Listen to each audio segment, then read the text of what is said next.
In the violent world of Baki, dangerous men are everywhere. It's hard for anyone who isn't a Hanma to make it, but Izou Motobe has built quite a reputation. He's not just a skilled fighter, he's so good that even Baki sees him as a real teacher. In today's marvelous video, we're going to be breaking down what makes Motobe so dangerous. Who is Izou Motobe and what is his origin? Motobe is actually among the older characters in Baki, which genuinely makes his feats way more impressive. The first time we saw him was during the Shinshinkai karate tournament in the Budokan arena. Even though he didn't do much during this initial appearance, his laid-back charm was still enough to intrigue us. While watching over the fights, Motobe seemed uninterested in what he considered to be childish quarrels. However, Baki's performance was enough to arouse his interest, and he would eventually follow the young fighter to his dressing room. Here, he ended up having a tense encounter with a young karateka named Kiyosumi Kato, and they almost end up in a fight. Fortunately, Doppo Orochi, the Grandmaster of Shinshinkai, gets there just in time and helps smooth things out. Though Orochi and Motobe are old friends, their greetings are hardly cordial, and Motobe criticizes Doppo for no longer being a serious fighter. For Baki's next fight, he's matched up with a guy named Junichi Hanada, who turns out to be one of Motobe's former students. The old master seems really close to Hanada and actually wants him to return to his dojo. Thus, Motobe approaches the Sambo master Kurokawa and persuades him to defeat Hanada so that he will return to the dojo afterwards. However, Motobe's plans fail when Hanada quickly destroys Kurokawa during a fight at the Tokugawa household. When Baki finds out that the dangerous Hanada is supposed to be his next opponent, he decides to ask for Motobe's help in training. Of course, Motobe agrees to train the young phenom, and the two develop a strong friendship and camaraderie during their workouts. However, things change drastically when Baki and Motobe discover a battered and bruised Hanada at their dojo. The man who beat Hanada is known as Mount Toba, and Tokugawa reveals that he would now be Baki's next opponent instead of Hanada. Though Baki is surprised by the change-up, his rigorous training under Motobe comes in handy, and he's able to win by carefully attacking Toba's weak spots. No wonder they all consider Motobe to be a true master of violence. Although Motobe is a pretty strong dude, he does have his limitations. We would see this firsthand when he encountered Yujiro Hanma on the street a few days later. The Jujutsu master reveals to the ogre that he was envious when he heard that Hanma was fighting against Doppo. This is where we learn that Motobe had once fought Yujiro during his youth and lost. Like any self-respecting fighter, the master had been training for years to avenge his loss. As you can probably guess, the two legendary fighters decided to have the rematch right there. Although Motobe is clearly older than Yujiro, he manages to block every single blow he attempts. The ogre is impressed by Motobe's feat and decides to reward him by putting his fists out and telling Motobe to use any grappling technique he wants. Motobe is enraged by this insulting proposition and becomes even more aggressive in his attacks. Though the Jujutsu master tries his best, Yujiro is quite literally the strongest creature in the world. In the end, Yujiro knocks Izou out pretty easily, and Motobe is forced to make peace with his own inadequacy. Following this, Motobe would end up becoming a highly integral part of Baki Hanma's journey to the top. What does Motobe look like? Although Motobe is definitely among the stronger characters in the series, he isn't what you would consider a giant. He's of average height and has an incredibly stocky frame. Though he has showcased his astounding strength on multiple occasions, he isn't really as ripped as the other characters. He has long gray hair, which he usually pulls back to reveal his forehead, and his eyes are strikingly brown, and he's often seen with a little bit of stubble. When he's not fighting, Motobe wears a short men's coat, white shirt, and classic long pants. In training and in the arena, he dresses up in a traditional martial arts outfit that resembles the clothes worn by Aiki practitioners. What shapes Motobe's personality? There are plenty of angry, raving maniacs in Baki, and thus, Motobe's calm and composed personality is actually a welcome surprise. The man rarely shows any form of excitement, with a great understanding of the fight game.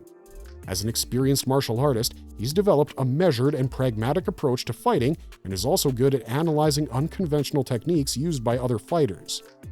Though he was cold and distant during his early appearances, Motobe would eventually prove that he is a true hero who genuinely cares about other fighters.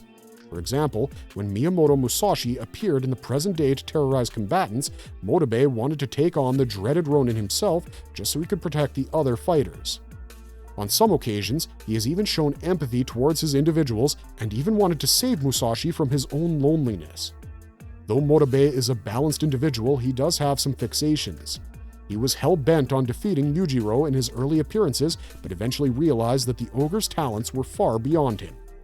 Despite his failures, he seems to be quite passionate about fighting, and honestly, that's what Baki the Grappler is all about, isn't it? How does Motobe's fighting style evolve?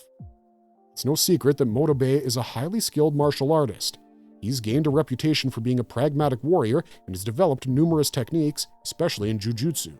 Though he is physically weaker than most of the other monsters in this series, he's able to overcome this weakness by using his experience and fight IQ. Using his intellect and superior technique, he has managed to stand up to monsters like Jack Hanma and Musashi, which is truly no small feat. He was also able to easily beat Baki in one-on-one combat and even survived an encounter with the ogre himself. Due to Motobe's physical weakness, his fighting style heavily relies on weapons. Though he isn't much of a threat in hand-to-hand combat during the later seasons, he is especially dangerous when competing in fights with no rules where weapons are allowed.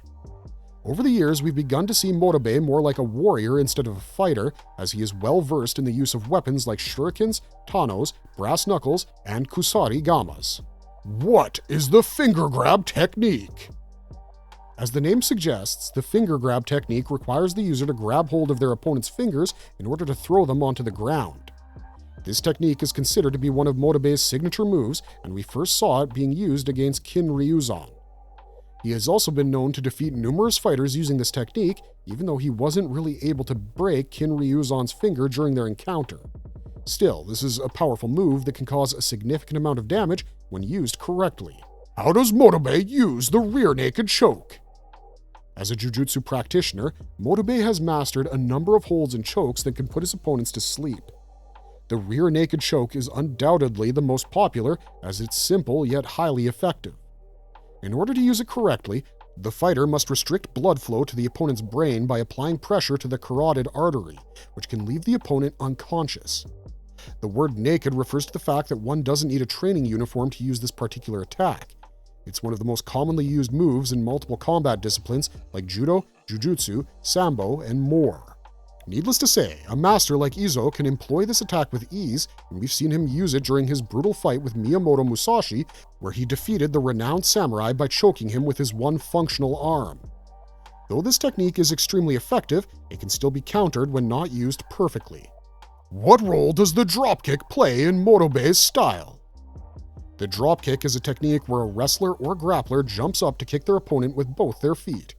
It's an attacking maneuver that comes from the world of pro wrestling and has proven to be highly devastating when used like a monster like Motobe. What is the significance of Motobe's tackle? This is, once again, a pretty simple technique to actually execute. The fighter uses the entire weight of their body and launches into their opponent to ram them with their shoulder. The tackle is often used as a means of grabbing one's opponent when performing a grappling move. The success of a tackle is highly dependent on the weight of the user, but masters like Motobe can still make it work in spite of their average physical build.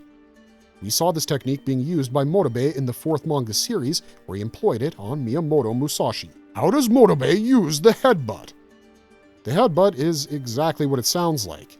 Here, the user uses their neck muscles to launch their head forward in order to land a blow on their opponent's face. This move can cause a destructive collision of heads, and thus it's necessary to have a strong skull to use it successfully. The user can also grab an opponent's uniform to pull them forward, which generates even more momentum. This is the kind of technique that relies far more on brute strength than technique, but can still prove extremely lethal in the hands of a master like Izou Motobe. What makes Motobe's bite technique unique?